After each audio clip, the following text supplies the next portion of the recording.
कैसे? मैंने उपनिषद की उद्गीतिका में जो शांति पाठ में एक बात आती है, पूर्णमदः पूर्णमिदं पूर्णात् पूर्णमुदच्यते, बृहदारण्यक उपनिषद की इसका एक दिन ट्रांसलेशन सुनाया था कि वह पूर्ण प्रभु यह पूर्ण जगत उठ पूर्ण से पूर्ण यहीं पड़ता। पूर्ण से पूर्ण उठा, समंदर से उठे,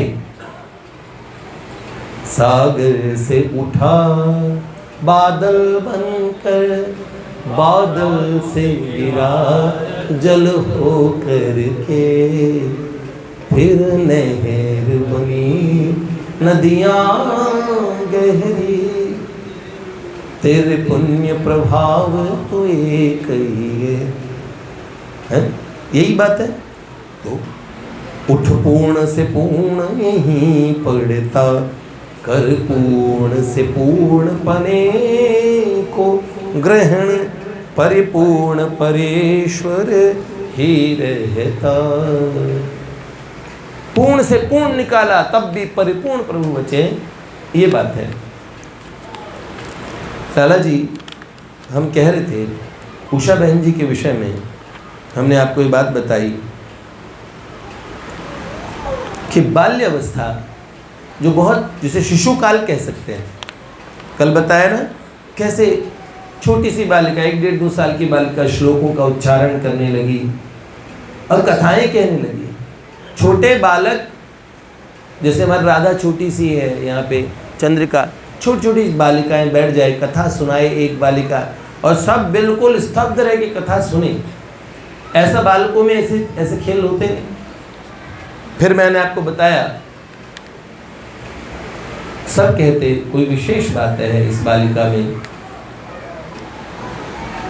बचपन से ही गुल्ली डंडा इत्यादि खेल बड़े प्रिय थे, खेला करती थी,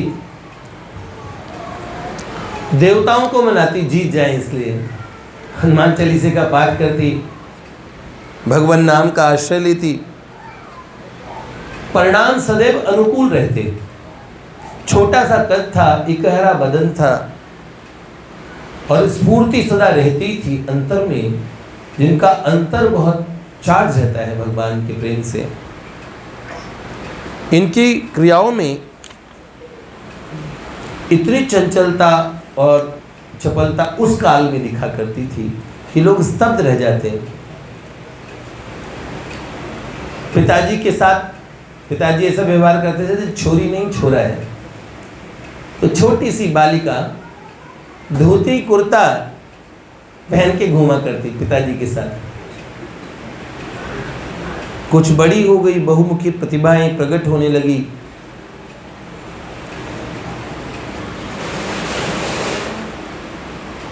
ऐसे विद्वत्तापूर्ण उनके प्रश्नोत्तरी में श्लोकों का उच्चारण करती थी, ऐसे लगता है इन्होंने पहले, और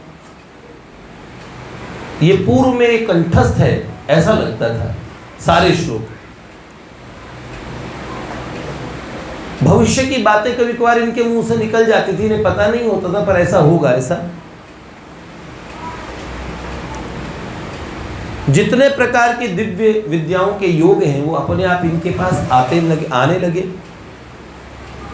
और अंततः वो सारे अभूतपूर्व योग मिलके श्री कृष्ण के चरणों में दृढ़ अनुराग बन के दिखने लगे। श्यामा श्याम के प्रति ऐसी धारा प्रकट हुई मानो पूर्व जन्म की स्मृतियां इन्हें होने लगी, और मधुर पथ पे जो उनका गंतव्य था उसकी याद आने लगी। मानस पलट पटल पर कुछ दिव्य उन्हें झलकता था जिसे वो समझ नहीं पाती थी ये क्या है।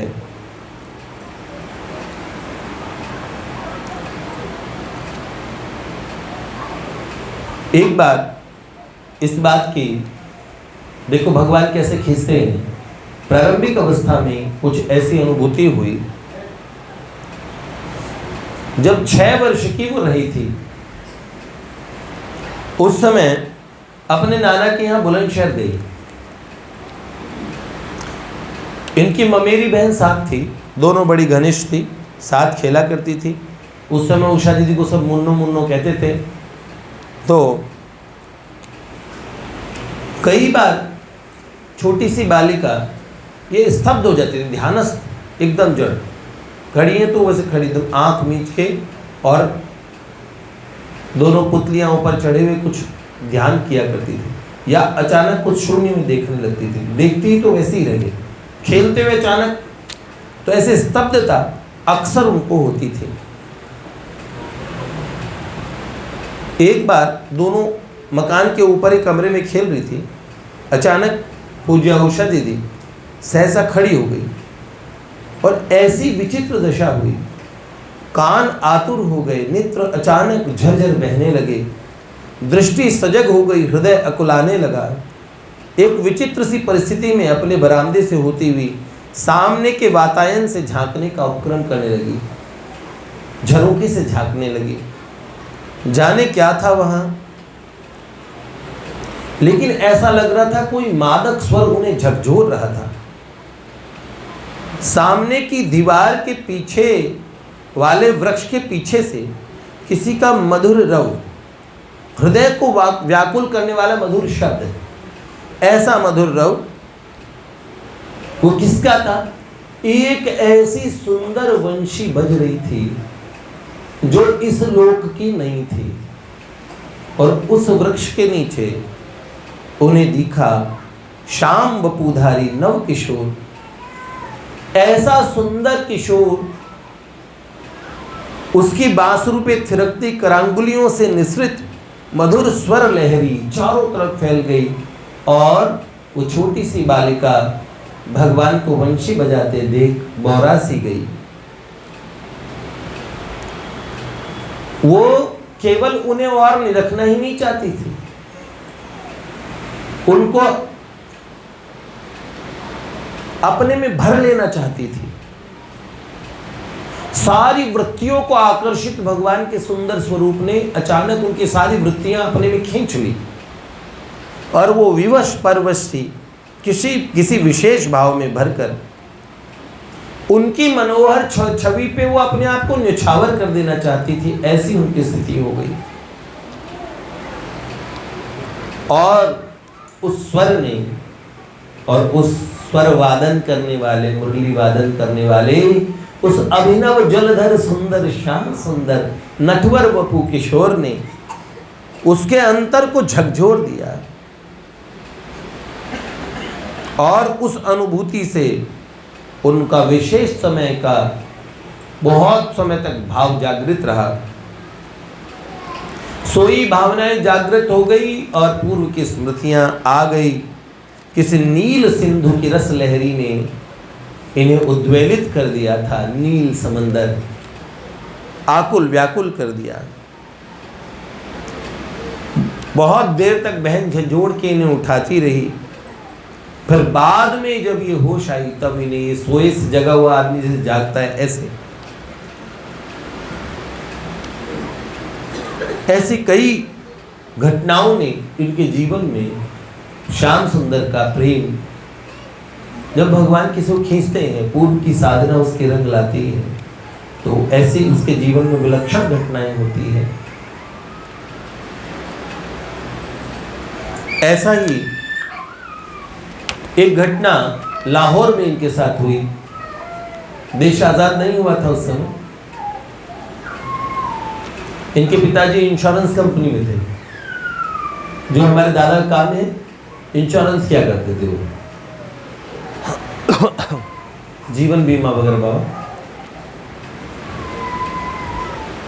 इनकी पौगंड अवस्था की एक और सरस अनुभूति का वर्णन हम सब इस प्रसंग को यहीं विश्राम देंगे। इनके पिताजी एक बीमा कंपनी में मैनेजर थे, व्यवस्थापक, लाहौर में थे। ये भी उनके पास थी। उनके जो घर, इनको बंगलो मिला था इनके पिताजी को, बाहर के कमरे की सफाई तो नौकर करता था, परंतु ठाकुर जी के कमरे की सफाई करने का इन्होंने नियम लिया।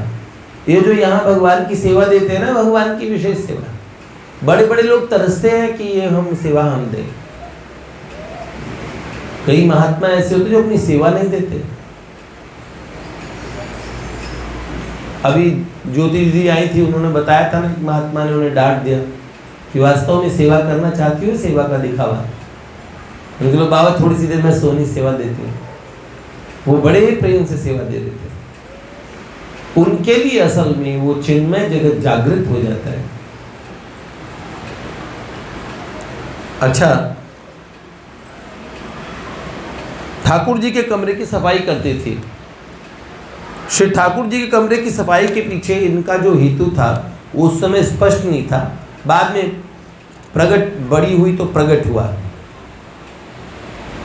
घर में सत्संग में कई लोग आते थे, संतों का भी आना जाना बना रहता था। संध्या में जब सब चले जाते तो उसी स्थान पे, ठाकुर जी वाले स्थान पे ही विश्राम करती, और इस भावना से विश्राम करती कि संतों की चरण रज इस कमरे में पड़ी, भक्त आए हैं, उनकी चरण रज से हम पवित्र हो जाएंगे। तो एक बार ये कमरे की सफाई कर रही थी। बीच बीच में क्या करती है, सफाई करते हुए समय, सोनी सेवा करते समय अपने ठाकुर जी को देखा करती, भगवान को देख देख के सेवा कर रही थी। और अचानक ही क्या हो गया, इनकी सभी क्रियाएं रुक गई। हाथ से सफाई वाला वस्त्र छूट गया, दीवार की टेक लगाए एक और लुढ़क गई, मुंदे हुए नेत्र निश्चेष्ट सी घंटों पता नहीं कौन सी एक निस्पंद जगत में चली गई, जहाँ इंद्रियों का कारोबार नहीं, ना आंखें झपकना भूल जाती है, यहाँ तक हृदय भी धड़कना बंद हो जाता है। भाव समाधि की ऐसी स्थिति होती है जिसको कोई मेडिकल साइंस पता नहीं कर सकता। स्वामी राम ने विश्व के सामने कई अचंभे वाली चीज़ें की। अमेरिका में कई प्रयोगशालाओं में उनके टेस्ट हुए। जैसे अपने अभी वो बाबा थे, उनको माता जी सरकार कहते थे ना, बाबा माता जी अभी कोविड में गए हैं पिछले साल। प्रहलाद जानी नाम था वैसे उनका, लेकिन बाद में उन संत को माता जी कहने लगे। 3 ज्योतियाँ उन्हें एक साथ दिखी थी। उसके बाद में भगवती ने कहा तुम्हें खाने पीने की कोई आवश्यकता ही नहीं पड़ेगी, और लगभग 70 वर्ष तक उन्होंने कोई जल और न कुछ खाया पिया। तो नासा ने उनको 6 महीने तक एक चैम्बर में रखा, उनके बॉडी को सब मशीनों से चेक करते रहे, तो उनके बॉडी में आवश्यक जल इत्यादि स्वयं बनना था। और वास्तव में वो खेचरी मुद्रा सीख गए थे। अपनी जीभ को पीछे ले आके जो एक विशेष घड़ी में एक अमृत तत्व झड़कता है, जो महात्मा पान कर लेते हैं उसका, उस एक बूंद से समस्त शरीर के सब ऑर्गन्स पुष्ट हो जाते हैं। तो भगवती ने उन्हें कह दिया था। ऐसी विचित्र चीज़ें होती है। तो स्वामी राम ने भी क्या किया, एक हाथ से ब्लड प्रेशर दूसरे से कम, एक हाथ का टेम्परेचर ज़्यादा, एक का ठंडा, दिल की धड़कन रोक देना। इसको मेडिकल साइंस में कोई नहीं बता सकता क्या चीज़ होती है। हृदय की गति रोक देना, आदमी मर जाता है उसको मौत कहते हैं, लेकिन ऐसी जगह समाधिस्थ हो जाना। डॉक्टर माँ स्वामी राम से तो मिली हुई हैं। स्वामी राम ने योग के इतने चमत्कार दिखाए कि लोग योग के प्रति आकृष्ट हुए, माना। और डॉक्टर माँ तो सब संतों से मिली हुई थी। तो उनके स्वामी राम उनकी एज के ही थे। तो मैंने उनसे पूछा, अम्मा सबसे मिले? मैंने कहा आपने वो हिमालयवासी संतों के साए में एक पुस्तक थी ना स्वामी राम के चरित्र की, आपने माँ उनके स्वामी राम के विषय सुने? जॉली ग्रांड वाले उन्होंने मेरी किताब ले ली थी, दी नहीं वापस। माँ ने कहा, मुझे इतनी हंसी आई, उन्हें इस बात पे याद है। स्वामी जी महाराज से, जिन स्वामी जी ने जो माताओं बहनों से सदा परछाई से भी दूर रहते थे, इतने विरक्त संत थे, तो स्वामी जी महाराज को कहती थी उनसे तो हमारी मैत्री है।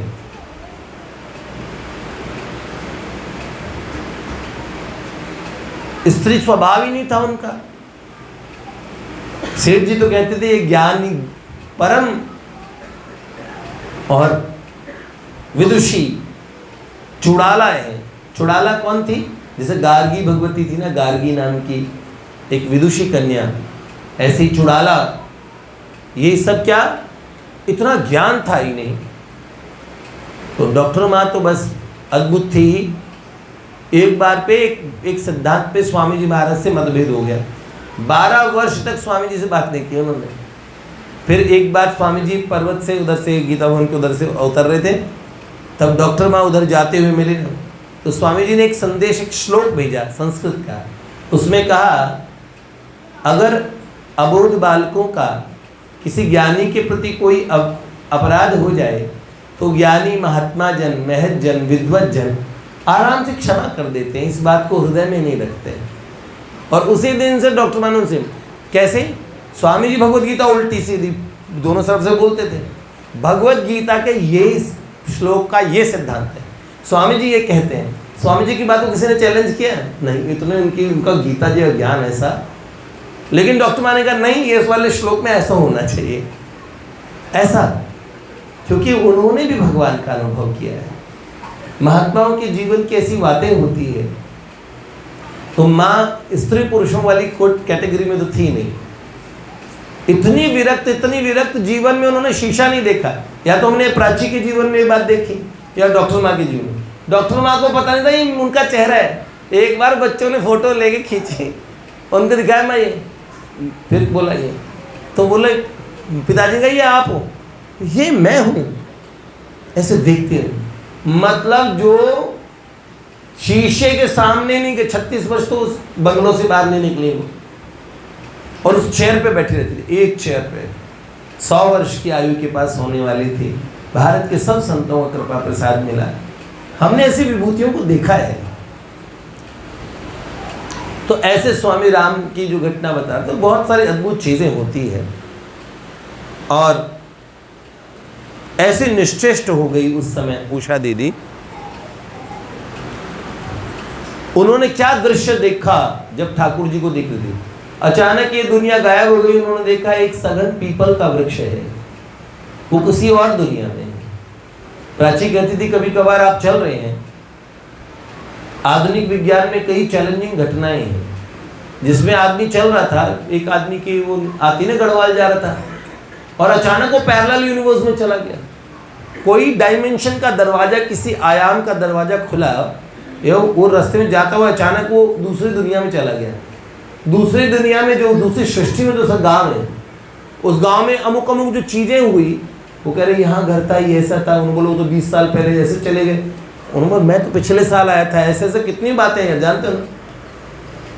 पर एक घने कोहरे से जब वो आते हुए वापस गया, उसने वहाँ की पुलिस को बताया ऐसे कौन सा एक्सीडेंट हुआ, कहाँ गए मेरे चाचा, वो घर कहाँ चला गया, ऐसे ऐसे सारी चीज़ें।